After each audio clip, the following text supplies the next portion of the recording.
So you know if you press tab when you're playing The Sims, you can go in free camera mode and you can basically go out of bounds. When people realized you could first do this, everybody was doing it in all the base game worlds, but nobody really bothers doing it anymore, and I think people have just forgotten about the feature. I want to try it on the brand new worlds. Henford-on-Bagley as a world is very, very square and has a lot of scenery that we didn't know before. Sometimes they might hide Easter eggs and secrets in here. You never know. It is crazy. Like, why did they go through all the effort to build all this stuff when literally nobody can see it? Oh, a road. But as you can see, there are absolutely no cars on the road. Why? Because we don't have cars in The Sims 4. You see, this makes me miss The Sims 3 so much. Like, these lots look really, really cute here. Look at these just little houses in the corner with a little cattle yard in there and a cute little cottage. Oop, and a car. If this was, I know I sound like a bitch, but if this was The Sims 3, this would be a real house. I mean, it already kind of is. We got a mailbox. We have literally got an official Sims. This is a Willow Creek mailbox. This could have been a real house, but no, they didn't bother. Do the cows move or are they just stationary? Okay, they're literally just stationary. We've got half a cow here. That is literally traumatizing. Why have they just given us like half a cow?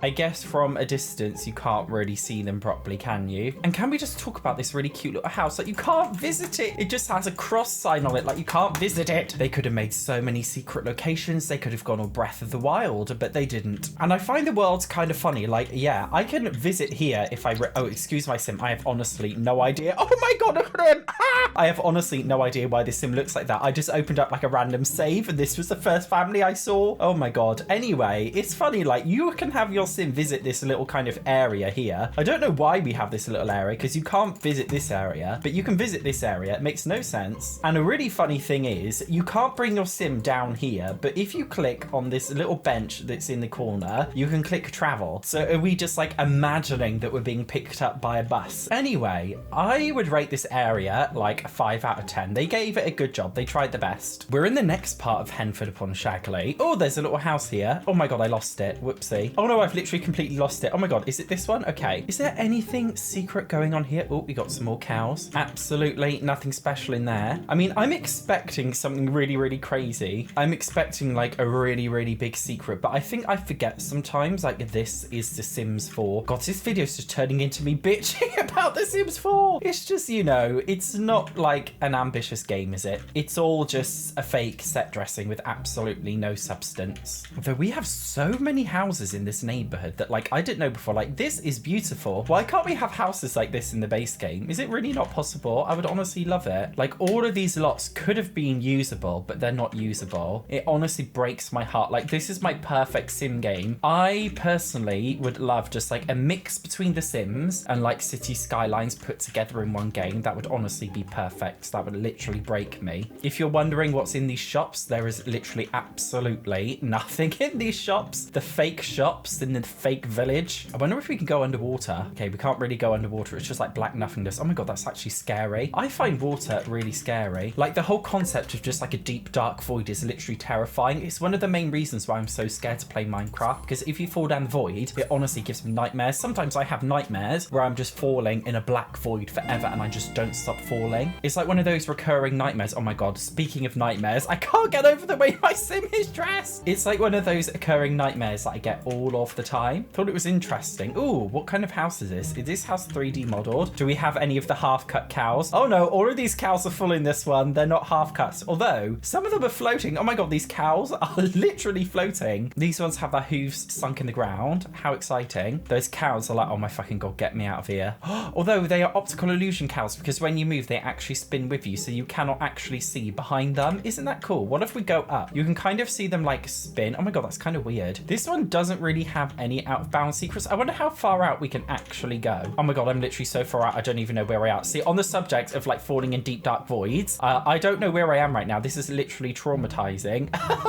Okay, what if okay, I've tapped back. I'm back to normal. Phew. There seems to be a border and you can vaguely see there is a fog distance, so you can't see the world properly, but there is a border, and if I try and go in it, it just goes black. So there's nothing there. A lot of people speculated if there was anything secret or special in this little spiral here in the Henford-upon-Bagley world. world. There's nothing here, but it's not really the most riveting place in terms of Outer Bounds stuff. Although interestingly, this house here is a livable house, and if you go through it Outer Bounds, you can't see any furniture, but you can see the walls and the floors for some reason, but nothing else is actually loaded in. The next most recently released world is Tartosa in the My Wedding Stories pack. Again, I haven't looked at this one because it's so recent, although we all know I hate this pack with a passion. In fact, I think everybody hates this pack with a passion because it was released in such a rush. There's literally no substance to it. This right here is the furthest my sim can go to this barrier. If we go through the barrier, we're going very slowly because the camera moves slow. We can see there's a little parking lot full of fake cars, and it just leads down to a road full of nothingness. Although I do see in the background here, we have a rock. What do you call that? Like a cliff? A rock? Oh my god, that was too far. Oh my god, this camera is literally going nuts. I cannot move it properly for shit. I'm trying really... Oh my god, it's literally so sensitive. It's unbelievable. But yeah, I'm trying to move around it, but there's literally nothing here. Although we do have like a plane in the water randomly that's just sat there doing absolutely nothing. I guess it's supposed to be some kind of decor. Oh, interestingly, by the way, you can actually see the sun and the moon. Basically, the sky just like spins in an orb, kind of like how it does in Minecraft. It just like goes up and around the sky gradient, which I think is pretty cool. The other part of the Henford-on-Bagley board, again, doesn't have that much. We have the lighthouse, which when you go on the inside, it has literally nothing in there. It's such a shame because in The Sims 4 Cats and Dogs, you actually have a lighthouse that you can go into and woohoo in. But in this one, your Sims can't woohoo in the lighthouse. Like, it's literally just empty, which is a little bit disappointing. You also can't click on the boats to travel, even though you can walk up to here. Because I think in the Cats and Dogs world too, if you walk up to a boat and click on it, you can actually travel with it. A lot of people don't know that, but yeah, it's an interesting fact, but they didn't bother putting it in this one. Interestingly, this world comes with a really, really cute villa here, but again, it's not really accessible. I kind of wish it was. It would have been a cute place. And this one here as well. If we zoom out from exactly where this is, it is so hidden. It's impossible to see by normal means. I don't know why they put it in there. Forgive me if I'm wrong, but I think the next most recent world is the Eco Lifestyle worlds. I'm immediately looking at this like train station here. I want to know what happens if we go right up to it. Oh, there's a bathtub here. How lovely. If we go inside here, it's just, oh my god, again, it gives me nightmares. Just a black void full of nothing. And then we suddenly magically warp into the forest. So yeah, nothing really there. We have this huge industrial bit full of lots of buildings, which are literally not seen, not used by anybody. Like, isn't it crazy to think that all of this could have been a Sims 4 humongous world with all of this stuff in here? Wouldn't that have been incredible? We even have this too, like an entire parking lot with loads of cars and things that normally you wouldn't even notice, but it's a huge detail, to be fair, that doesn't really get noticed. Even like all this graffiti and stuff on here, like nobody would normally come to look at all of this. I wonder if this actually says anything in Simlish. Is the Simlish alphabet like a real alphabet? Like, can you actually read from it? If somebody can, please let me know what this says. And yeah, we have a lot of set dressing again, which is all very unique and you can't really see it, which is incredible. Although it's not recent, San Myshuno is one that I do really, really want to see because you often see loads of people walking around the city in the background, but they're not necessarily real people. It's like San Myshuno is supposed to be this humongous city, but there's literally like no people anywhere. So it's not really a city, is it? Yeah, as we go around, they didn't even really like animate fake people in, which really surprised me. Like, if I was designing this, I would try and give it a city vibe. It's one of the reasons why I would say The Sims 4 always just feels like off or a little bit dead or a little bit bland, because it's just like not alive. It's not a Sims 4 problem. It's been a problem in every Sims game, especially The Sims 3. Like, a lot of people say they love The Sims 3 open world, but it was a really, really dead game because there were no townies to fill in all that empty space. Although here we are seeing a lot of people. Oh my god, they actually look quite 3D. Oh my god, they're actually 3D models, no way. Although they look very pixelated. This is giving me Sims 1 vibes. Yeah, these are definitely like Sims 1 Sims. And they all just seem to be like walking into the shop, walking into the nothingness, basically. It makes me realize like The Sims, okay, I feel like I'm such a bitch. I don't really know why I decided to record this video. I just decided really randomly, I want to see what would happen if I went in the Out of Bounds in The Sims 4. There was nothing really exciting, no crazy graphical issues or anything special. It's all just bland emptiness, nothing, which basically sums up The Sims 4 when compared to other Sims games. And yeah, I'm actually very, very much disappointed. Make sure you check out the next crazy video up here. See you in the next one.